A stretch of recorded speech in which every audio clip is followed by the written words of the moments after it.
மனிதநேயம் கொண்டு சமுதாய நெறி பரப்பி நேர்மையான அரசியல் வழிமுறை வகுத்து அறிவியல் ஆற்றலை வெளிப்படுத்தி மக்கள் வாழ்வை வளப்படுத்தி உழைத்து மேம்படுத்த நல் ஆலோசனை கொடுத்து ஆன்மீகத்தின் துணை கொண்டு சர்வ சமுதாயத்தின் ஒழுக்க நெறி கொண்டு மானுட யாத்திரை காப்பியம் கண்ட 80 முறை சூரியனை சுற்றி வந்த குலோத்துங்கனான குழந்தைசாமி தான் அவர் என்று அவரே ஒரு பதிலும் கூறியிருக்கிறார். திரு வி.சி. குழந்தைசாமி அவர்களிடம் எது உங்கள் இலக்கு என்று கூறிய பொழுது, என் வல்லமையும் வேறு, வழி வேறு, வாழ்வினில் நான் தேடும் பொருள் வேறு, திசை வேறு, கற்பதற்கு நாடும் பொருள் வேறு, நான் பாட யார் கேட்பார் என்ற ஒரு கவிதையை அவரே எழுதியிருக்கின்றார். அவரது பயணம் பற்றி அவரிடம் கேட்டபொழுது, எந்த இடத்தில் சிறுபான்மை, மொழிச் சிறுபான்மை, இனச்சிறுபான்மை, மதச்சிறுபான்மை, நிறச்சிறுபான்மை, சிறுபான்மை எங்கும் எதிலும் சிறுபான்மை, சமுதாய வாழ்வின் தராசில் சமநிலை பெறுகிறதோ அந்த இடத்தை நோக்கி யான் யாத்திரை செய்கிறேன். எந்த இடத்தில் கருத்து வேறுபாடு கண்ணியமாக வரவேற்கப்படுகிறதோ, பன்மை மக்களுக்குள் பகமை வளர்ப்பதில்லையோ, மேன்மையின் வலிமை மேலோங்கி நிற்கிறதோ, பெண்மை பெருமை பெறுகிறதோ, அந்த இடம் நோக்கி யான் யாத்திரை செய்கிறேன் என்று கூறுவதை நாம் நினைத்து பார்க்கும் பொழுது, அவருடைய சிந்தனைகள் எந்த அளவிலே மேல் நோக்கி சென்று இருக்கின்றது என்பதை அறியலாம் என்று நான் கருதுகிறேன். அதேபோல் அவரை பற்றி அவர் தன் வாழ்க்கையை அவர் எவ்வாறு எதிர்கொண்டார் என்பதை பார்க்கும் பொழுது, he was an one-man army என்று சொல்வார்களே, அதே போல உண்மை அறியுவன் நான், ஒரு கோடி துன்பமெனினும் திண்மை குறையாத சிந்தனையின், மண்ணுலகில் விளையும் பொருளெதுவும் வீடு வந்து தானாக நுழையும் என கருதும் நோக்குடையன் நல்லன்.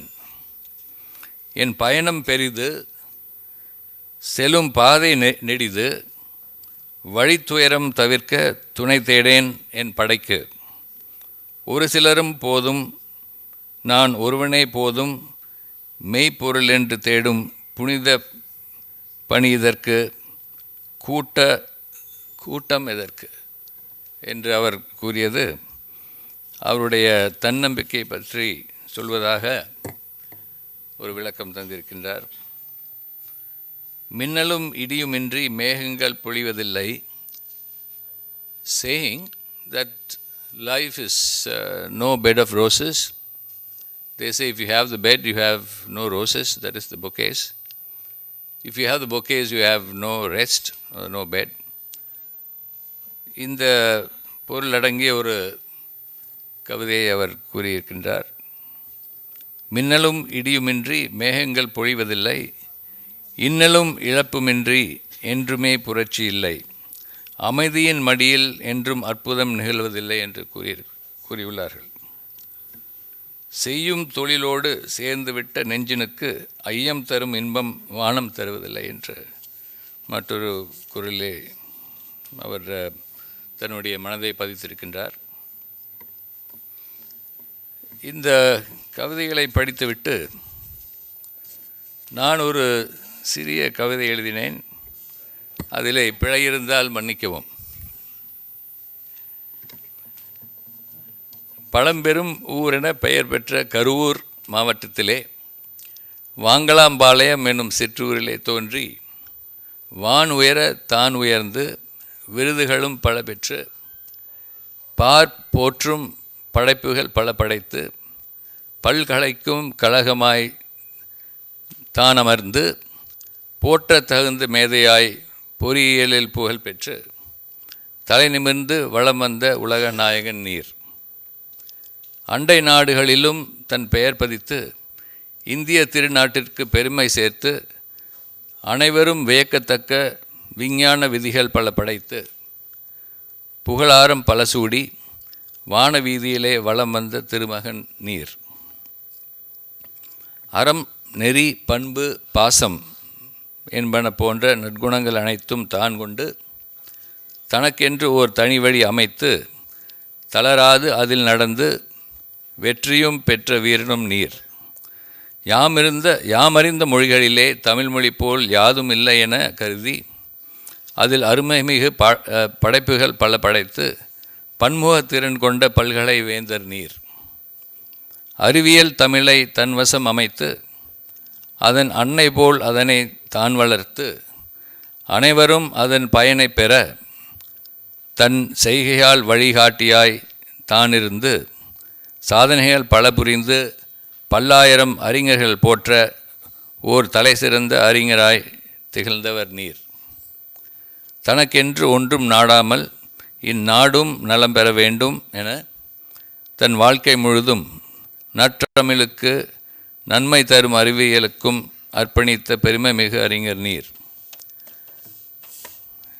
நேர்மை, ஒழுக்கம், கண்ணியம், கட்டுப்பாடு இவை நான்கும் மற்றும் பல நற்குணங்களையும் தம்முடையதாக்கி தலை நிமிர்ந்து நன்னடை போட்டு திகழ்ந்த நல்லுயிரே.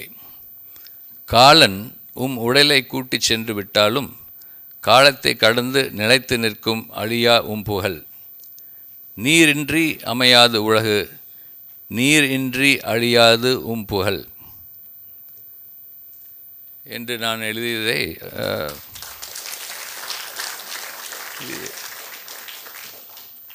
உங்கள் கைதட்டலிருந்து தெரிந்து கொண்டேன். இந்த அரிய வாய்ப்பினை கொடுத்ததற்கு திரு சௌந்தரவல்லி அவர்களுக்கும் மற்றும் இந்த நிகழ்ச்சியை ஏற்பாடு செய்த அனைவருக்கும் திரும்பவும் ஒரு நன்றியை கூறி ஒரு நிமிடத்திலே நானும் என் மனைவியும் அண்ணா நகரிலே இருந்து கொண்டிருந்தோம் 1984-85 அந்த வருடங்களிலே. அப்பொழுது அவரை பார்ப்பதற்காக அங்கிருந்து இவர் வீட்டுக்கு அடிக்கடி வருவதுண்டு. இந்த இரு குடும்பங்களுக்கும் ஒரு ஈர்ப்பு சக்தி இருந்தது. இப்போ தான் நினைவுக்கு வருகிறது. இவர் தந்தை செல்லப்பா அவர்கள் எனது பாட்டனாரிடம் சென்று வேலை வாங்கி தர கேட்டிருக்கின்றார். அதற்கு பிறகு நான் சட்டக்கல்லூரிக்கு டெல்லியிலே சென்று சட்டம் படிப்பதற்கு செல்வதற்கு முன் எனது தந்தை இவரிடம் வந்து சௌந்தரவல்லி அவர்கள் கூறியபடி என்ன செய்யலாம் என்று கேட்டுக்கொண்டிருந்த பொழுது அவர் ஒன்று மட்டும் சொன்னார். அது இன்றுமே என் காதிலே ஒலித்து கொண்டிருக்கின்றது. உனது தந்தையிடம் இருக்கும் ஸ்பார்க் என்று சொல்வார்களே, தீப்பொறி, அந்த ஸ்பார்க் இருந்தால் போதும் நீ வெற்றி அடைவாய் என்று கூறினார்கள். அதுபோல் நான் அவர் சொன்னதை கேட்டு டெல்லி சென்று சட்டம் படித்து விட்டு வந்தேன். அதற்கு பின் எனது மகன், மூத்த மகன் செல்வனிடம், அவரது மகனிடம் சென்று அவன் பிட்ஸ் பிளானியில் படித்துவிட்டு ஐஎம் பெங்களூரில் படித்துவிட்டு என்ன செய்வது என்று கேட்டுக்கொண்டிருந்த பொழுது செல்வனிடம் சென்று சில கேள்விகளை கேட்டு அதனை புரிந்து கொண்டு அதற்கு மேற்கொண்டு படிப்பதற்கு சென்றான். இந்த ஈர்ப்பு சக்தி, இந்த இரு குடும்பங்களுக்கும் உள்ள ஈர்ப்பு சக்தி என்னை இங்கு வரவழைத்திருக்கிறது என்று நம்பி இங்கு தலைமை தாங்க நான் உடனே அவர் கேட்டபொழுது ஏற்றுக்கொண்டேன். அவர்களுக்கும் இங்கு வந்திருக்கும் அனைவருக்கும் நன்றி சொல்லி விடைபெறுகிறேன். வணக்கம்.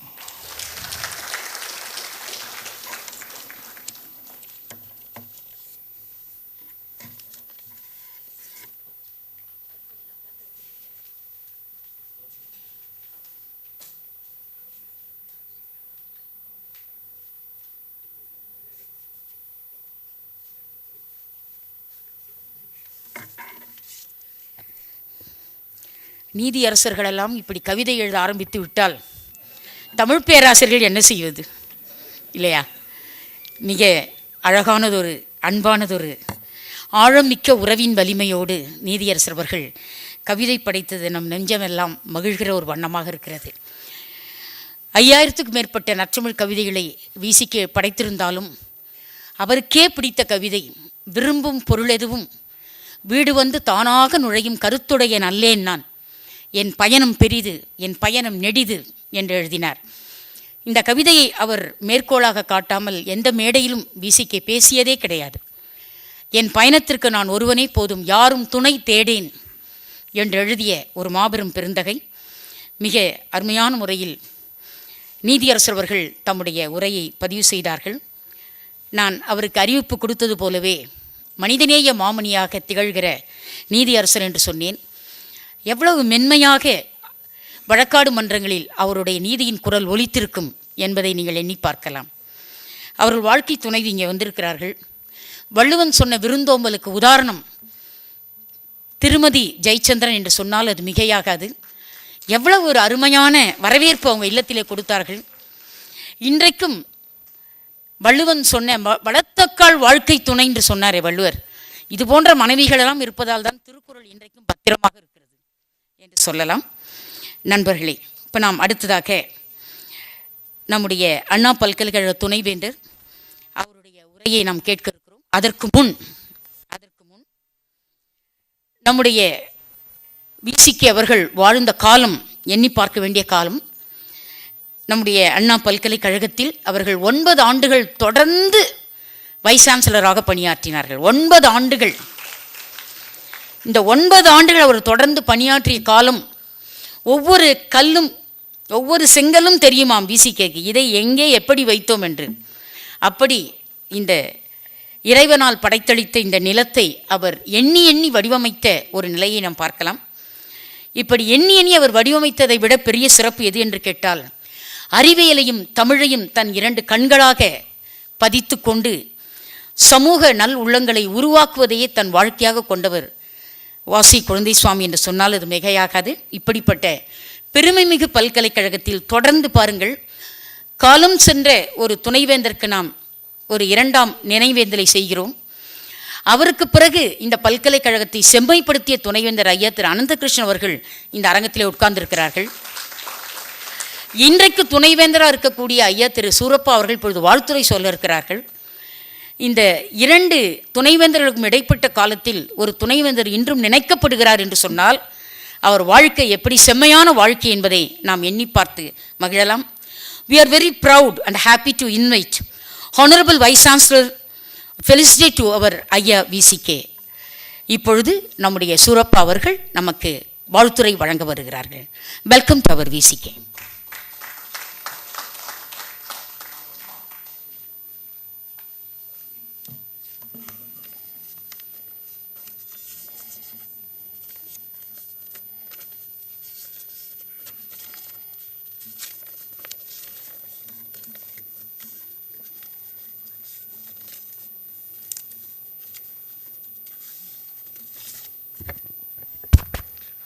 வணக்கம். Eminent economist Dr. C. Rangarajan, former Governor of Reserve Bank of India and also the state of Andhra Pradesh, Justice M. Jayachandran, the president of today's function, Thiru Udayachandran, Commissioner of Archaeology Department of the Governor of Tamil Nadu, Senior Advocate Thiru R. Gandhi,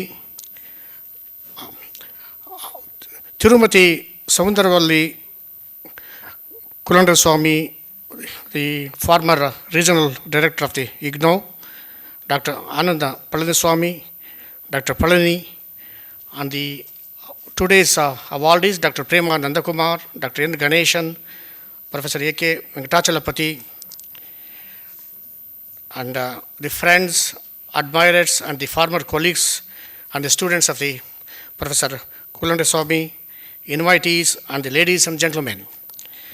First of all, I thank the trustees of the Kulutangan Tamil Development Trust for inviting me to be here in this function today, which is organized on the to mark the second death anniversary of Professor Kulende Swami, and also for the distribution of the awards to the eminent scholars in the various fields.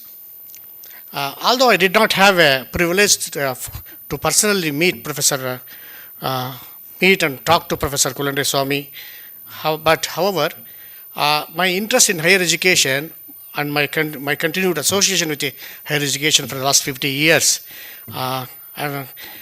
made me aware of his extraordinary contributions in a very limited way through very news media, and also from my large number of academic friends and colleagues at the Indian Institute of Science, from where I come from, about the extraordinary contributions of Professor Kulende Swami in the field of technical education. And when Professor Shekhar and Mrs. Kulende Swami came to my office to invite me, I was really very thrilled to come, accepted that invitation. And in fact, at that time, as I mentioned to you, I did not know until that the full contribution of the Professor Kulende Swami. And after they invited me, I went through his various contributions, what he did to the state of Tamil Nadu in technical education, and later on in the All India Council of Technical Education, UGC, distant education. And see, look, when I went through it, I could imagine, really come to know what a seminal contribution he has done in a variety of areas as a researcher in hydrology, as an expert in the water resources, as an educationalist, in not only steering the Department of Technical Education of the Government of Tamil Nadu, but at the same time very successfully managing 3 different universities for a record period of 14 years, okay, which includes Anna University and the Indira Gandhi National University. It's a 14 years. It's a very record time that he was at the helm of the affairs of these 3 universities. He steered and made his footprint. He established his footprints as an AS educational administrator, and in fact won the accolades of the large community of the respected academicians, because in the recent past, when people came to know that in the Anna University, and everybody was telling me, hey, in Anna University, I used to know Professor Kulende Swami. He's a great man. He's did a tremendous job. He's a very respected educationalist, technocrat, and he contributed very significantly. So that it shows the breadth of his contribution and the intensity of his contribution of Professor Kulende Swami. And in fact, I would say that he was one of the very few personalities who served as a VC for the 14 years, perhaps after legendary Dr. A.L. Mudaliar, who was also, I think, for such a long tenure he had as a Vice Chancellor at Madras University. In my memory, if I remember, during that period of time, when people headed the kind of an institutions, is when Dr. Satish Dhawan, who was the director of the Indian Institute of Science for 22 years. So, it looks like people like Professor Mudaliar, Dr. Mudaliar, who was very most admired and respected and a very failed educational administrator in the country, and we are wondering whether we have such kind of a breed of people in the present days when we are seeing what is happening around in the educational scenario, especially in the higher education. In fact, I have been also in the higher education. I've been with all the time in the central institutions. For the first time, I came into the state university system here, and if you look at the way in which has happened during those immediately of the independence, the kind of vice chancellors we had, that kind of a breed, why it doesn't exist these days. Perhaps I think it's all of us here, and perhaps the entire system, the community of the people who are responsible for these machineries that is involved in the VC selection, where it's involved. How we are in those processes, how there is a clear lapse of rigorous yardsticks and the scrutiny which is not employed perhaps by those kind of machineries who are various body of people who are involved in this one, it reflects, why we are not able to do that one. Perhaps that is the reason why I think we don't have that kind of vice chancellors with such a highest integrity, contribution, okay, and passion for the work, passion for the nation, and we don't have that one. And I think we all have to really see that what is happening recently, not only here but everywhere elsewhere. The vice chancellor's tenure is cut short, and sometimes they are asked to leave and go to where such kind of instances makes an economic community like us, keeps our health, our we feel sometimes very ashamed that when such a talent exists, when the aspirations are very high, when the economic lives of everyone, all of us are very high, why such kind of things happen? Whereas during those days when this poverty was very high, education was not very well seen, but we still had such kind of stalwarts who ruled the institutions, who established the institution, who founded such institutions. And I'm very glad that Dr. Kulendra Swamy, who stayed the University of Anna University for 10 years, I think he laid a very great foundation. And I will come to that one, what kind of a contribution he did. And I'm glad that after 28 years from the time last from his departure, I occupied here. And I think I'm seeing what good things he did in terms of the very establishment of the various departments. I will come to that point a little later in my talk. I can now clearly see the correlation between Professor Kulendra Swamy's background. I know a person who comes from a humble background from an agricultural family, and soon after his education, undergraduate, he went on to do his master degree in just then started IIT. IITs were just started in the 50s. I think he went to do his MTech in program in the IIT. Then he went on to do his PhD in hydraulics in the University of Illinois and returned to the India, perhaps as a faculty member. And he did, as a researcher, he did a wonderful thing, great thing. If you can see his one, looking at his background, coming from the farming community, he was established what he called the Kulendra Swamy model, where he correlates the rainfall and the rain off, where the rainwater comes in, rainwater goes off, able to establish a mathematical model. It shows his interest for the farmers. Farmers are interested in the rains. He did not choose any other topic, but he chose the topic most relevant to the farmers, but in the area of the water resources, in the rainwater things. That model still exists. Apparently that model is very quoted in the textbooks and all these things. It shows his ingenuity, his passion, and coming from that kind of a background, he was able to establish that kind of a very simple model, but applicable very universally to the very important topic, the topic that is of great immense to the farmers and to the farming community and to the entire world. Then, with that kind of a background, he joined the Anna University. He established a wonderful laboratories. He established hydraulics laboratories. He made the laboratories, really built a very great reputation for this laboratory, based on which he produced a breed of large number of the water sources engineers, civil engineers, specialized in the water resources, and that also took him to the much higher positions. His expertise in hydrology and the water resources took him to the UNESCO, where he played a very significant key role in advising the governments and formulating the policies for the nation and for the other countries. And if you look at again, the path that he chose, as a scientist, as a researcher, as a teacher, an excellent teacher, then he moved on. His stellar contribution at each of his positions, in fact, brought a lot of recognition and admiration for all his work, and his contributions were truly very remarkable. Okay, and a person of his stature, later on, after spending that kind of a time in Anna University, I think he moved to the UGC, he moved to the All India Council of Technical Education. He was a chairman, and later on he was a member of the UGC. And the breadth of his contributions were very varied. He started as a researcher in hydrology. He taught hydrology. Then he went on to he still the technical education in the state of Tamil Nadu as the first director of the technical education, and moved on to the vice chancellor. Then he went on to the UNESCO as an advisor. Then he came back to India. I think in between he had this stint in UNESCO. He came back to India, then he took up this position at Anna University. Then after serving for 10 years, he moved to the All India Council for Technical Education, and also I think before that he took up the charge as a Vice Chancellor of the Indira Gandhi National University. This is a distance education program. He recognized the need for a distance education among the people that is in India.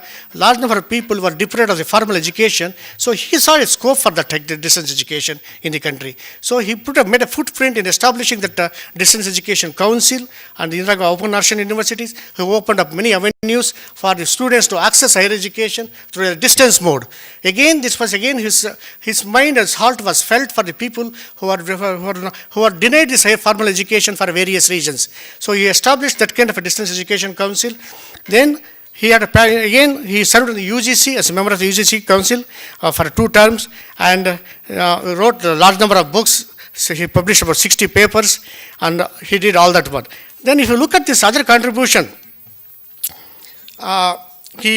which he made, perhaps one thing we would like to mention here is, when a technologist or scientist does one thing well, he establishes his footprint in one area, and he has a passion, integrity, and honesty, he can do many other things. That he showed that one, even in the Tamil language, I think